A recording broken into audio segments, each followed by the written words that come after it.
This is a tutorial for a custom paint job for a Nerf gun. It looks pretty awesome right there. Building stuff with Brian. Nerf Star Killer. So we start out with the Nerf Retaliator. I decided not to use the barrel because it makes it look kind of long. So I decided not to use that in this project. Anyway, your first step, get it all taken apart. Right? Now you're going to need some small screwdrivers to do this.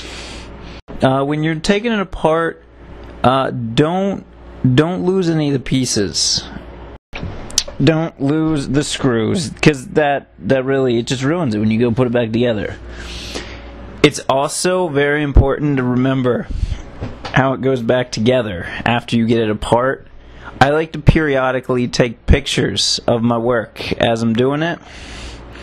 That way when I go to put it back together, if I don't remember, I can just look at the pictures. But make sure you get all the screws out. It's important. Yeah, this goes on for a while, taking the screws out. It's a time-consuming process. But you gotta remember how to get it all back together, which is very important. I've gotten things apart and then I didn't know how to get them back together, and it was just terrible. You know, after the fact, because they wouldn't go back together.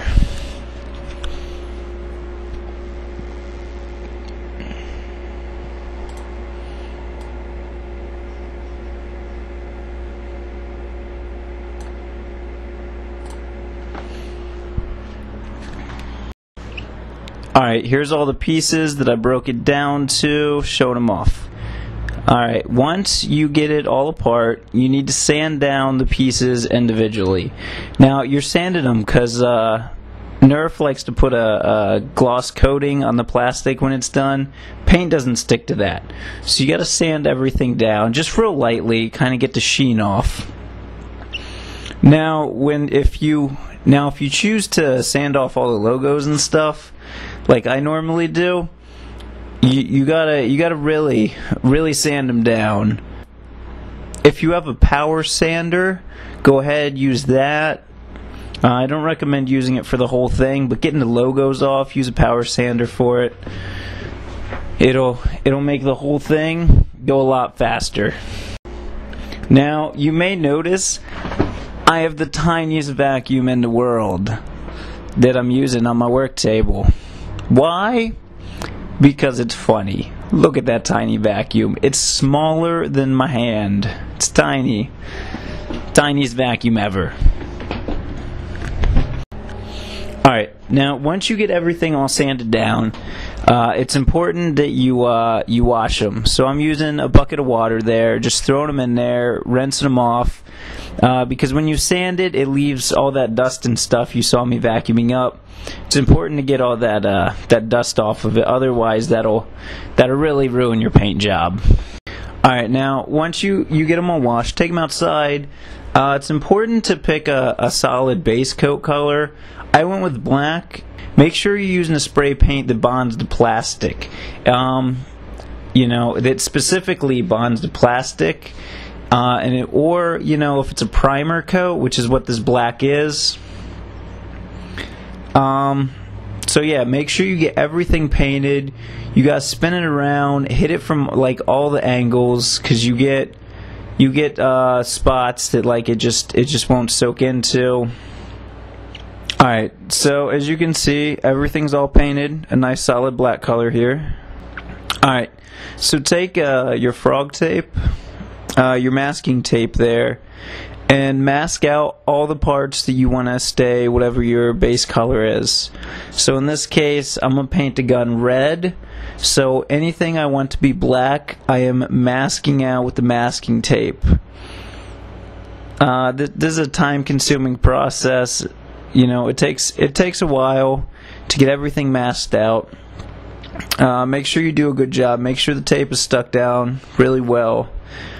Otherwise, it won't look good. So mask out all the areas that you want to be your base color. In my case, black.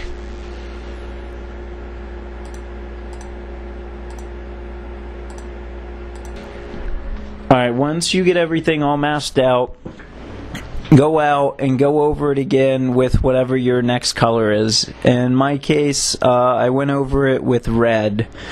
Once you go over it, make sure it's all painted how you want, and then just peel the masking tape off. Peel the painter's tape off. Once it comes off, you have your nice, slick, black-looking lines with the red all around it. Wait, make sure you get all the tape out of it now. Don't miss any spots, because there can be a lot of spots of tape. Alright, so now unless you're going to go over the whole thing with another color, you might want to go over some masked areas, or you might be doing 3 colors. You can mask it again and put a 3rd color on, or you can be happy with your 2 colors. At this point, you can start putting it back together if you're done painting large areas with the spray paint. This is where it's really important you get it back together exactly the same as when you took it apart. Because normally, if you miss a piece, it just won't work quite right. So, get it put back together, and then make sure that it works.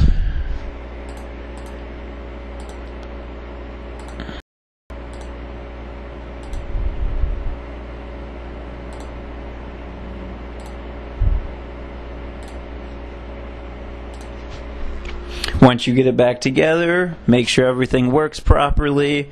Give it a few test shots. As you can see there, shoot it into your hand. It's always fun. Now that it works, you got it all put back together. Now you can paint in all the little nice details if you want. At this point, I was, giving the gun its name. Throw in your little tally, hash marks, whatever you want, your kill count. You want to use a good oil-based paint, otherwise it might come off. So what I do, I take the spray paint, I spray like a whole bunch of it into my little dish there. So I get a nice coating of white spray paint. I spray it in there for a few seconds. And then I use a sponge brush. I prefer to use a sponge brush when painting with spray paints like this, just because it coats real well. Alright, so then you want to do a wash. So what I'm using on this is a black ink. You can pick them up. They come in like little eyedropper things. You can get them at the art supply store. The sponge you want to use for this is like one of those like natural sponges. You can pick them up at your art supply store too. It's like a natural sponge. You can rip it apart into like small pieces, however big you want them to be. And with your ink, you want to drop your ink in, mix it with some water, and then just go over the whole thing. Let it pull up in places, go over the whole thing, and then leave it to dry. I got some on the table there. You might want to do 1 or 2 coatings of this. Now, after that, you're almost done. Your gun should be looking really good now. Do the same thing you did with the get your little dish, fill it with some silver paint, and grab your brush. And now take the silver and just go around the edges. Don't edge everything. Edge as much as you want. If you do it everywhere, it kind of looks bad. But what this is going to do is it's going to make it look like paint chips. Your gun here has been used a lot. So you're adding in little paint chips, obviously metal silver, so it makes it look almost like it's metal underneath. So it makes it look like, the undercoating's metal. Go around, use a nice shiny metallic silver. It's really important that that's what you use. But go around, hit all the points. And Nerf guns have a lot of nice detail. So some of the little raised areas, like vents and things, go over the whole area really lightly, so only those edges will scrape paint off your brush. This is dry brushing. Feel free to dry brush any of the small areas that you want to, because it'll really make those little areas, stand out. Like, this had some nice vents on the slide. I dry brushed those. They looked really beat up, you know, like vents. Anyway, go over the whole gun till you're satisfied. And once that dries, your gun is basically finished. You know, feel free to take it, show it off to your friends, shoot it at the camera. It's truly a work of art at that point. That guy, look at him, he's so weird. That guy's so weird looking. Look at him. His weird ass like office. Anyway, feel free to subscribe. I'm gonna do some. Feel free to subscribe. Watch some other tutorials. I make all kinds of crazy stuff. Most of it is a lot more intense than just painting a Nerf gun.